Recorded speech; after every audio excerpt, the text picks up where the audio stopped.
Have you ever felt like no matter how hard you've been training, you're using the same weight every single time? You know you should be getting stronger. You know progressive overload is important, but you're still picking up the same dumbbell that you were using 3 months ago. That was literally me. I was stuck using 16 kilos doing split squat. Every week I go in thinking like, maybe I'll try and increase it this week. I can do it. But then I fail. Especially in most gyms, you only have 8 kilos and then it jumps up to 10, which is a big jump. So every time I try, I actually fail after 3 reps. Not 6 or 8, like that would have been better, but I failed at 3. So I'm like, what am I going to do here? Fast forward, 10 weeks later, I'm lifting 45 kilos. It was because I actually changed a couple of things now that most women actually underestimate. So if you've hit plateau with your training, this video is going to be really good and really useful for you, because I'm going to show you exactly what helped me to go from lifting 16 kilos to 45 in 10 weeks. If we haven't met before, my name is Caitlin. I'm an online coach and I help women finally build a physique that actually reflects how hard they're working. And everything I'm about to show you is not theory, is actually evident from me. Before we jump into it, if you're really serious about building strength, finally progressing in the gym, get the spark back, I've got a free guide below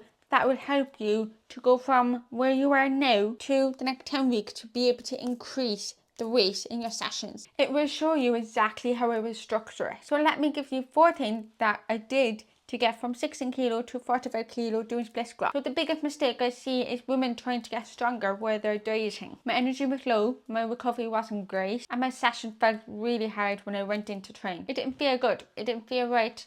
I felt like I couldn't even train to failure properly. I felt like I lost my spark. Obviously, when you're eating less food, and you're expecting yourself to get stronger, it doesn't work like that. So the minute I brought my calories back up to maintenance, that's when things start to change. I think maintenance actually get a really bad reputation, and to be honest, it would have if I'd never been through it, but because I've been through a few maintenance, most of you probably think maintenance is like nothing is happening, I'm just maintaining, I'm not building muscle. But to be honest with you, it is actually one of the most productive phases I've ever been. Right now, I feel like I have so much more energy, I can train properly, I can recover better, and I'm also able to push harder the following week. Every single week when I go in to train, I actually do have a goal. I have a goal to always continuously improve. I wasn't just turning up and hoping to get stronger. Every session that I went in, especially beforehand with my logbook, I always ask myself, can I do one more rep this week? Can I improve my technique? Can I slow the eccentric down? Can I finally move up weight? That progressive overload. Challenging. Because if you don't challenge yourself, if you're lifting the same weight every week, your body is going to stay the same. The one thing that always makes a huge difference that most of you may have missed is recording. I was recording my sessions. I used to think I had really good form, and I do have, but there's always room for improvement. I would watch a video back, I would see that my chest had fallen forward a little bit, or I wasn't hitting the same depth like the split squats. There was time where my knee didn't go as low enough, so that is really important to take note from my next session, so I'm aware of what I need to do next time. So again, it's always about improvement. Another thing that became much more intentional was my food, eating around my training. So yes, I had more calories, but I wasn't using it as an excuse to go get myself almond croissants every day because I can afford to fit into my calories. I wanted to keep on top of improving the quality of my nutrition. I was still focused on eating whole food, and I still am. So I was making sure I eat before training, which is your pre-workout and post-workout. Because obviously if you want to get stronger, you need food. Food is fuel. So I made sure that I had enough carbs pre to get me through the session and enough carbs at my post. The biggest lesson that I have learned from all of this, and to be honest with you, I did not expect myself to get that strong in space of 10 weeks in maintenance phase. When you eat more food, you train harder, you lift heavier, therefore you are burning more energy, your maintenance calorie does go up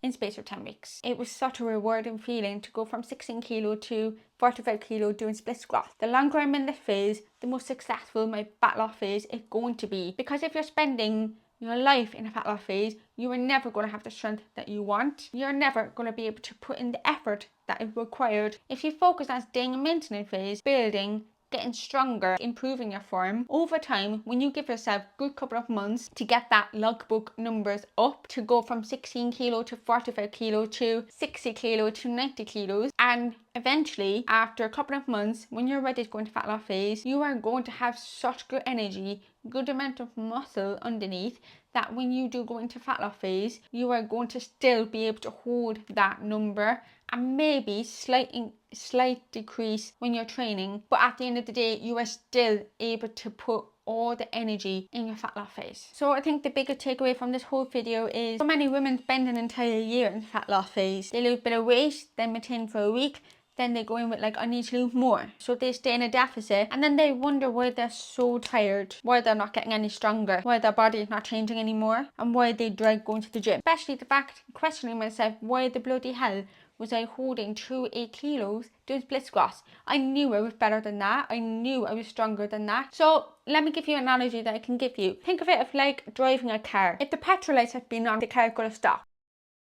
Right? You put petrol in. Your body works the exact same way. So if you have been dieting for months and months, don't be surprised if your training is starting to drop. You lose the spark. You're not able to feel like you can push the failure anymore. But the thing is though, I am not staying in maintenance phase forever. The whole point of this phase was to actually build my strength, improve my energy, to just basically get myself back up to the baseline, so that when I go into my next fat loss phase, it'll be a very productive one. Basically, I'm not going to be starting from an empty tank. I'm going to go into fat loss phase stronger. I'm going to go into it with more muscle built. Yes, you can build muscle in maintenance phase, just not as much as surplus. Which means when my calories go down, I will still be able to lift as heavy. And that's exactly what you want. So you build, you diet, you maintain, and you repeat. Sometimes the most productive thing that you can do for yourself is to spend more time in maintenance phase before you get into fat loss phase. So if you've been going to the gym for months, picking up the same weight every single session and wonder why you're not getting stronger, now you know what. And if you're sitting there like, okay, I get it, but I don't know what maintenance looks like for me. I don't know what I should be eating. I don't have a structured plan to follow week by week. So that's exactly what the 7-day lock-in gives you. You have your calorie, protein, and training week target with the structure to help you be able to progress. It's free. You might as well click the link and download it, because those 4 things that I just told you, it'll work if you apply them. That's your starting point before anything else. So go and grab it.